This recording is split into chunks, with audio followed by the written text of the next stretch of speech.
Hello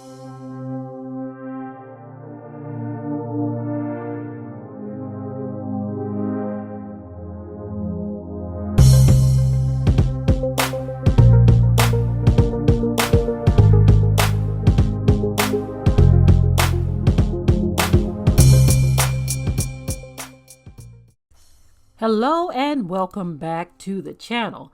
I'm going to say this right up front. Shola. That's her name, y'all. Don't forget it. Her name is Shola. Now listen, a lot of you aren't interested in what's going on with Meghan Markle. That's fine, okay? A few of you expressed that in the comment section. It's okay if you just pass on by this video, okay? But this is a subject of interest to many people. And I talk about these things because I know what the Bible says about what is happening right now. Some of you aren't even interested in what the Bible says. All of this was prophesied, okay? But Shola is one of the black people who actually confronted Piers Morgan on all of his ridiculous statements. He's basically saying that Shola asking the Queen be held accountable for her actions is a disgrace, and that she is somehow harming the Queen, okay? Piers Morgan has said so many different things. He has no accountability for anything that he says or believes. He only sees things from one side, as do a lot of people. Many people cannot see nor understand what black people are trying to say when we talk about how we are treated. They don't care to hear it. They don't want to discern it. They can care less, right?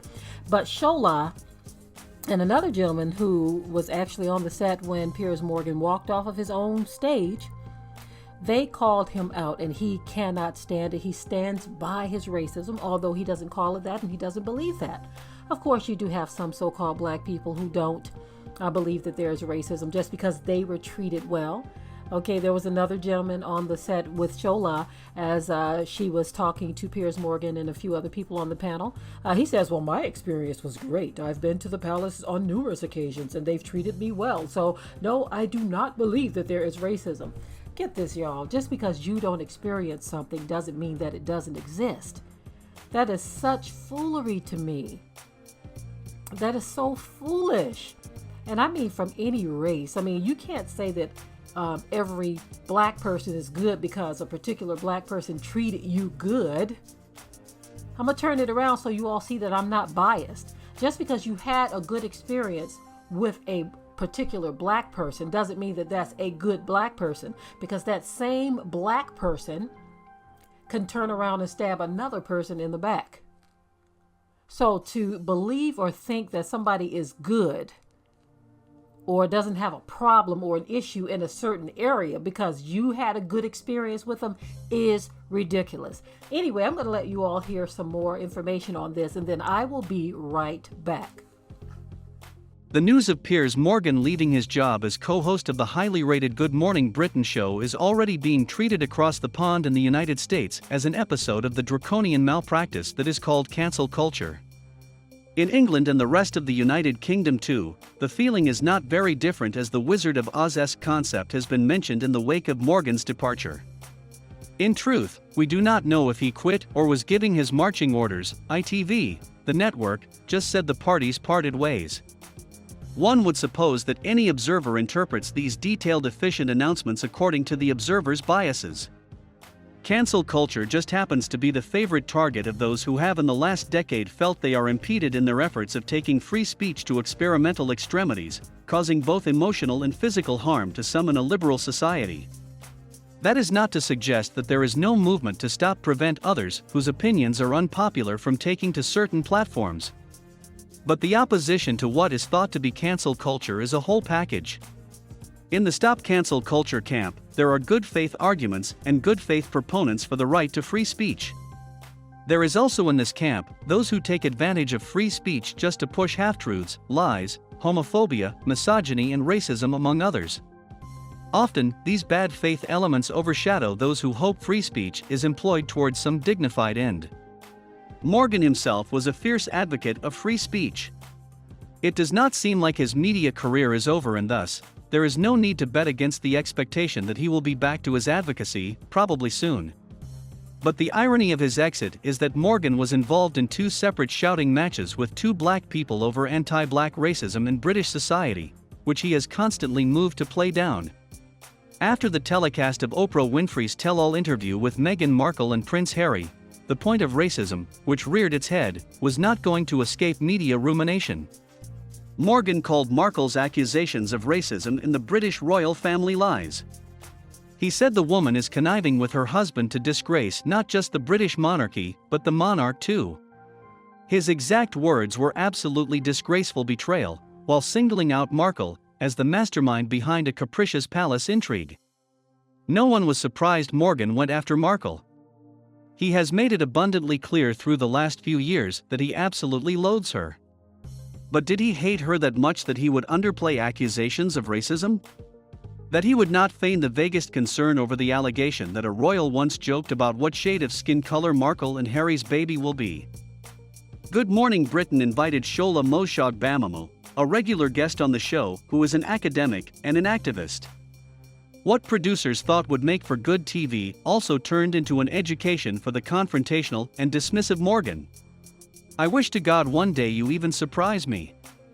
You constantly use your platform as a wealthy, white, privileged man with power and influence to aggravate and escalate the bigoted sexist, racist and misogynist attacks on Meghan Markle. And you do it so shamelessly, Bamamu told an interrupting Morgan. It was loud and unorderly, but it was one of the few times in his TV career that the former CNN host had been challenged on his presuppositions about racism. Morgan often prefers to assume the role of a know-it-all, and he is not shy to tell an interviewee what is on his mind. Largely, it is a style you can appreciate from a journalist. But when a rich white man believes they know it all about anti-black racism, there occurs an atmosphere that is difficult to navigate. And Morgan dismisses a lot, any sentiments about race that he finds unworthy. To get a better picture of what he feels about racism, you would have to know that Morgan is a journalist who does not believe Donald Trump is racist and points to Trump's friendships with Don King and Muhammad Ali as proof on non-racism.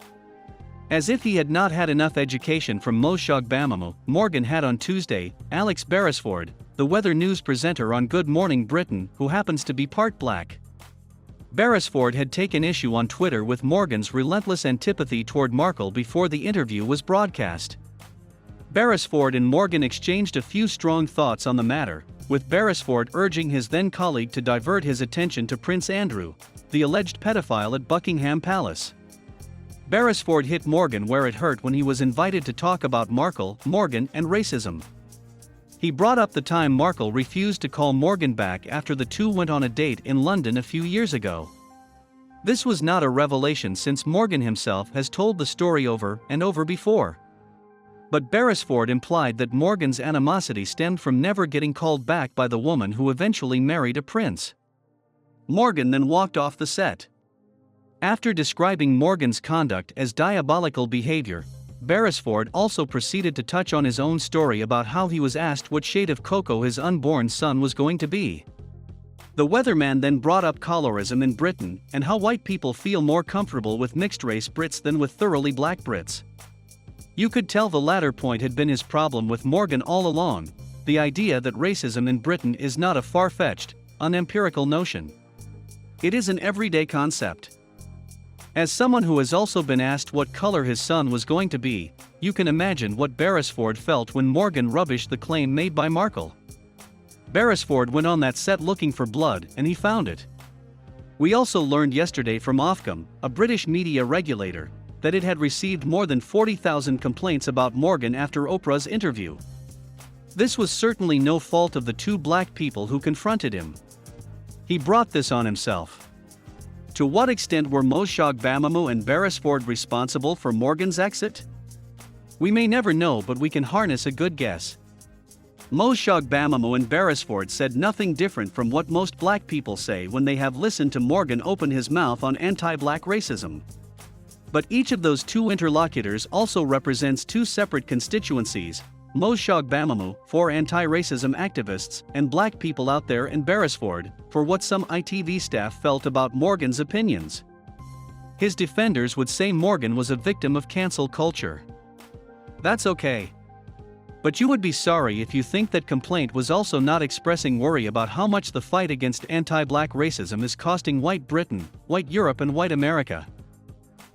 Well, anyway, if I remember, I'm going to leave the link to the interview that included Shola in there. She had a fiery interview, and she didn't hold her tongue on anything. She wasn't afraid of Piers Morgan. She wasn't afraid of a white audience.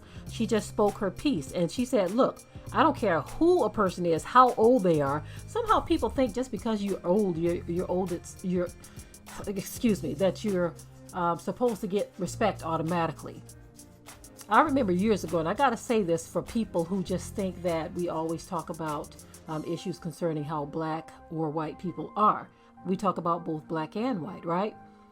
But I remember years ago, there was a video released of an old black lady who was saying something really dirty and nasty, and I think she was in her 90s as well.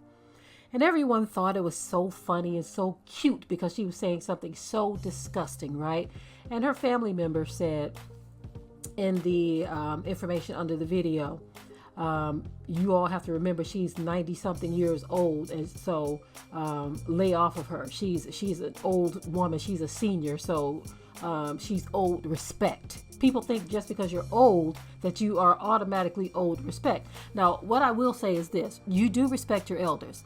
But when I'm talking about respect, I mean if an old person does something disgraceful, that doesn't mean that you're supposed to say, oh, that is so cute, or excuse her behavior because she's old. I don't care if you're white or black. If you say something disgusting and you're saying something vulgar and nasty and filthy or hateful or racist or whatever it may be, being old does not mean that it's okay. And that is the point that this woman was trying to make here. Just because the queen is old and her husband is old doesn't mean that people can't respond to their actions. And this is what Piers is trying to say. He's trying to say that this woman is a disgrace because she is attacking the queen. How is that attacking her by saying that she should be held responsible for her actions? That is what we hear a lot from people all over the world. And I'm not just pinning this on white people. I'm talking black people too. People do not like to be held responsible for their actions, for the things that they say and do. And they think that they are owed some respect because of their status or their age or their how much money they have, how much clout they have, how much fame and notoriety they have, that you're automatically supposed to get some type of respect. Well, if you do doggish, devious, low-down, dirty, rotten things, nobody owes you respect. Okay? What I would say, they don't owe you disrespect either. When I say they don't owe you respect, I mean they don't have to not respond to your actions because you're a certain person or a certain age. Okay? They can steer clear of you, but they don't have to say it's okay because they're older. Again, let me reiterate, you don't have to disrespect anyone. You just don't have to have anything to do with them. And you don't have to agree with them just because of who they are. And that's the problem. People think you should lay off of somebody or agree with them just because they are older. Okay? When you don't respect a person's actions, it doesn't mean that you are disrespecting them either. Do you all understand what I'm trying to say? Disrespect is when you go out of the way to try to make moves against a person, whether it's through speech or actions, okay? But when you disagree with someone who is disrespectful, I think I've driven home the point pretty well. But when you disagree with them or you don't like what someone has done, that doesn't mean that you're disrespecting them. But in this case, we see that all of the heat that's rising up from this interview, it shows you that there is a mindset that exists in the country and in this country and in the world, because get this, that's over in the UK that all of this is happening. And so many people are talking about, so many so-called black people are talking about, even white people. They're saying, yeah, the UK is racist too. Don't let them fool you. Okay, of course, they're happy to see that things are happening in the US more often, but it happens over there too. As a matter of fact, I saw one post where a person says, wow, I'm glad this is happening in the UK so they can lay off, and this was a white person saying this in the comment section, of a video. They were saying, I'm glad that this is happening in the UK so that they can lay off of all of the racism that's happening in the US. Now you can lay off of us for a while over here in the US and talk about the racism over there for a change. Isn't that something? Well, anyway, I'm done with this video. If I remember, I'll leave the link to that other video so you can see the idiotic statements by the other I'm not going to call him a gentleman, but the other guy who thinks just because he hasn't experienced something at the hands of the royals that they are just in the clear, despite their history. People know the history of the organization. No one's stupid. We know the colonization. Look at a history book, man. Okay? Don't just take your experience because they were hospitable to you when you came into the palace and say that no, racism doesn't exist. And I'm going to say this one thing. When we lived back in Michigan, we had what we considered to be a good white friend back then. We had quite a few, but this particular guy, he was very friendly with black people, right? But one time in conversation with us, even though he said some very, helpful things to us many times, in conversation one time, he said some things that were very racist, and we called him out on it. We disagreed with him in his face. He's talking about how racist black people are. We was like, no, you got that wrong, buddy. I know we're friends and all, but you can't say that. You cannot say that. I don't care what type of business we conduct together and all of this, but that is not true what you're saying. How can you say that the victims of racism are more racist just because we disagree with the racism that is being perpetuated against us? That's how they think, you see. And he just kind of stuttered and shut down a little bit, but he didn't back down from how he felt. I mean, he tried to give more explanations to try to convince us of what he was saying to be true. But from our standpoint, somebody being strung up from a tree and crosses burned in their yard can't be more racist than the person who did that. You see, if someone responds and say, look, I don't like what history has done, how you all have treated us in history. I don't like it. Some of y'all are just mean. Some of you are just rotten. If someone responds and says that to actions that have been taken against them, how the heck can you say that they are more racist for their response? I don't understand that. Somebody got to help me make that make sense. You see. Anyway, I'm done with this video. In the comment section, leave your comments below. Share and like this video. And with that, I'm out. Be sure to ring the bell to be notified of new uploads on this channel. And also comment, share, like, and subscribe.